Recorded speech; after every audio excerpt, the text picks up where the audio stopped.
Hey there, it's John Siskovich, and I wanted to do a video based on your questions on what do I charge for my pastured eggs and how do I arrive at that price.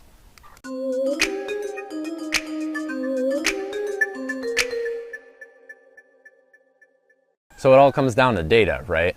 The numbers don't lie. You have to make informed decisions on your farm based on tracking and knowing where your farm is at production-wise and finance-wise.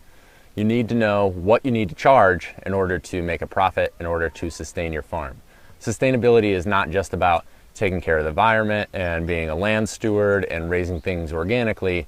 It's also about being a sustainable, viable business so that you can pay your bills and keep doing it. Because the mortgage company doesn't care what you're doing that's good for the earth. They care about you paying your rent or mortgage or whatever. Anyways, so with me, the pastured birds, the egg layers in particular, I've scaled back because they're not a very profitable enterprise. I have some good friends who have done it at larger scales, smaller scales. I've done a ton of research, and the general blanket statement is that eggs are hard to make profitable, especially on a pasture-based model because of the labor-intensive nature of the beast. So for me, every time I put out a bag of feed, every time we collect and wash eggs and we have eggs for sale, we track that number on a sheet.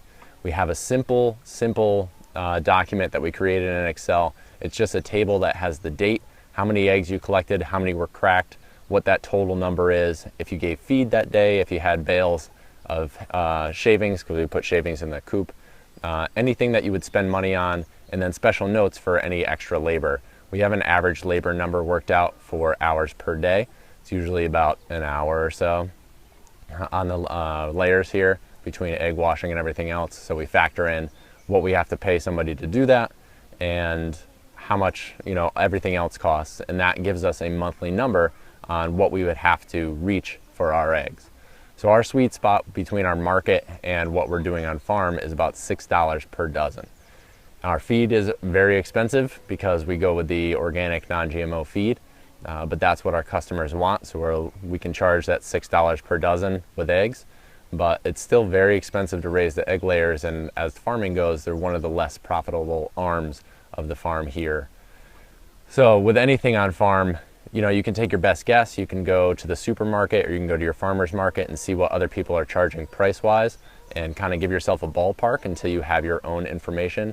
But it's really important to build into your routines, tracking information, writing it down, and then making time to go back and enter all that stuff into a computer and letting it do the equations and figuring out where whatever you're producing needs to be in order for you to keep producing it. So this video about egg, how much I charge for eggs, but I got that number from having information, tracking it, being diligent about it, and any of your staff has to be diligent about it as well. It's got to be a group effort. Everybody's got to be on board. If they're not on board, you got to get rid of them or discipline or whatever. So it's a good dark turn. So that's how I got it. $6 a dozen. Keep track of what your feed, your input costs, or COGS, COGS, cost of goods sold, and you want to pay yourself enough that you can reinvest in some infrastructure, rebuild the coop if you need to, fix things, or if that problem should arise, you have a little bit of money extra made from whatever you're producing to fix or grow or whatever. Especially the first couple of years in the farm. And any small business, you want to reinvest a lot of that money back into the farm. But if you're operating at a loss, it's no good to anybody.